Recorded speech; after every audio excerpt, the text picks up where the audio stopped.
estive ligado a um projeto de investigação que nasceu dentro do Departamento de Geografia, que se chamou InnovMap Labs e que deu origem posteriormente a uma spin-off, ou uma startup, como lhe queira chamar,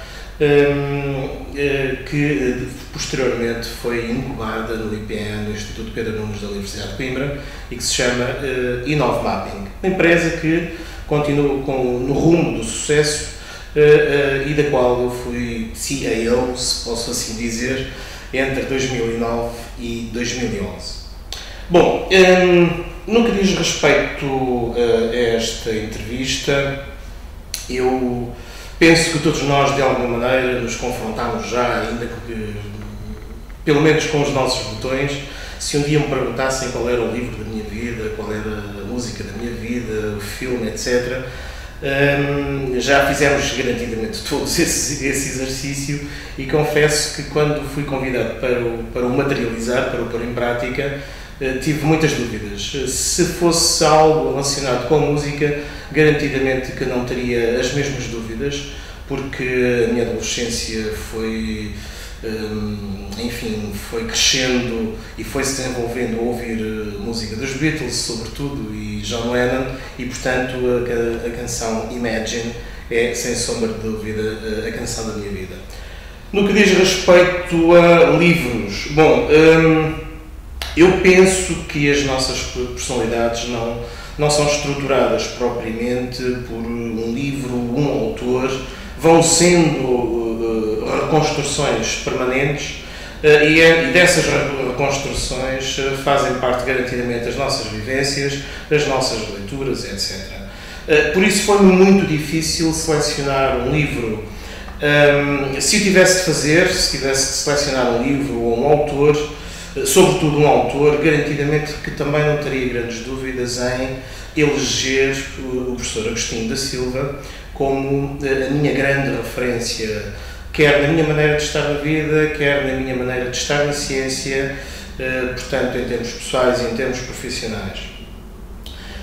O professor Agostinho da Silva foi, em meu entender, e felizmente que não apenas no meu, um dos maiores pensadores portugueses, um grande filósofo, com uma costela transmontana, ou transmontana, eu depois explicarei, prefiro dizer transmontana, tal como eu e tal como o meu pai, e foi uma pessoa que foi, acima de tudo, um grande lutador.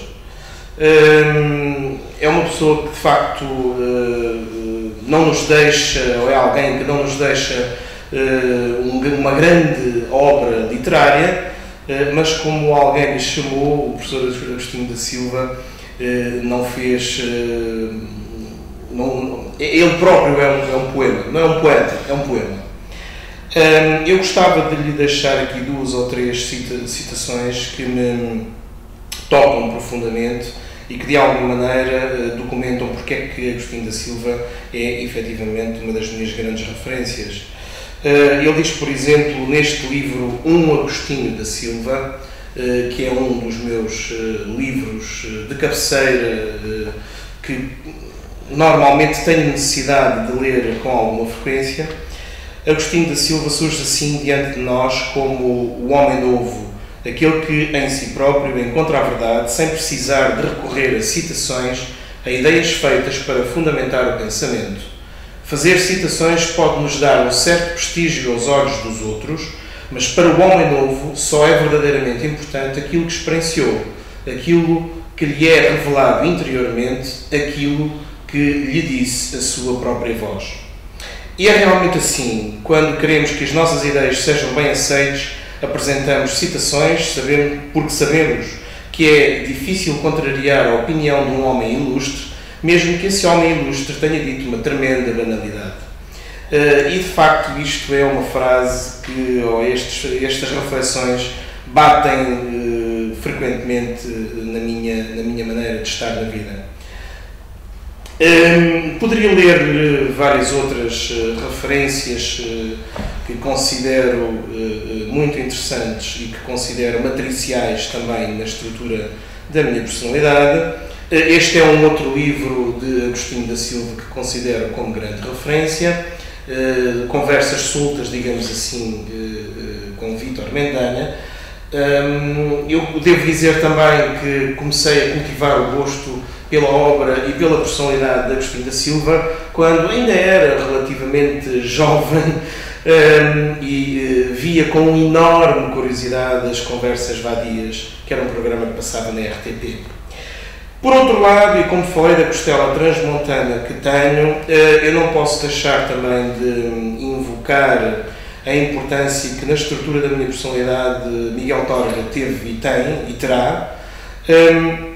E aproveito para referir este pequenino livro, mas que é uma delícia de leitura, chama-se Portugal, e o que me toca particularmente fundo é aquela parte em que ele se refere a Trás-os-Montes, que designa por um reino maravilhoso.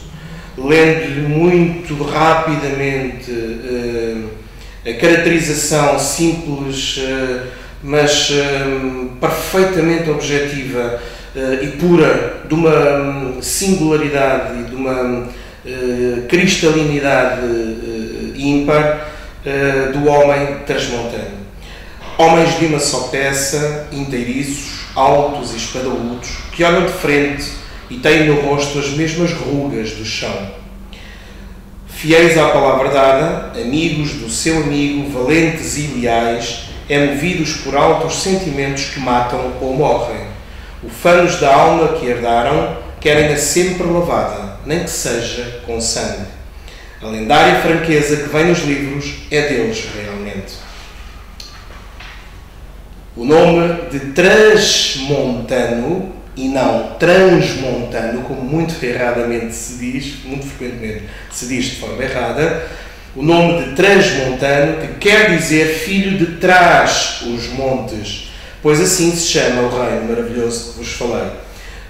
A minha tese, naturalmente, foi elaborada na área de Trás-os-Montes, que era a terra do meu pai, e foi uma tese que dediquei à memória dele, e penso que muita gente não deve ter percebido porque é que eu utilizei centenas de vezes a palavra transmontano e não transmontano.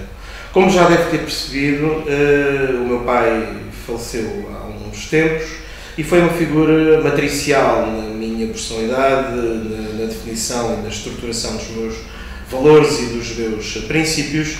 E um outro livro que considero extremamente importante na minha vida foi o primeiro livro de José Luís Peixoto, Morreste-me. E este título não poderia ser outro. Morreste era um título que não descrevia a teia de emoções e a teia de sentimentos complexos e difíceis, por vezes antagónicos, difíceis de gerir, que o autor revela no luto que foi forçado a fazer pela perda de alguém que lhe era muito importante. E, portanto, este morreste-me, este pronome, esta sensação de posse, vem dar uma força enorme ao tema. Se não consegui falar do todo de mim, gostaria de falar ao menos de metade de mim, dedicando-lhe até uma surpresa que penso que vai gostar, deixando-lhe para apresentar um poema lindíssimo de Osvaldo Montenegro que se chama Metade. É um poema musicado com o qual eu gostaria de encerrar esta minha entrevista.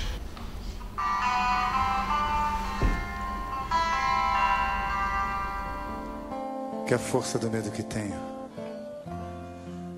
não me impeça de ver o que anseio. Que a morte de tudo em que acredito não me tape os ouvidos e a boca. Porque metade de mim é o que eu grito, mas a outra metade é silêncio.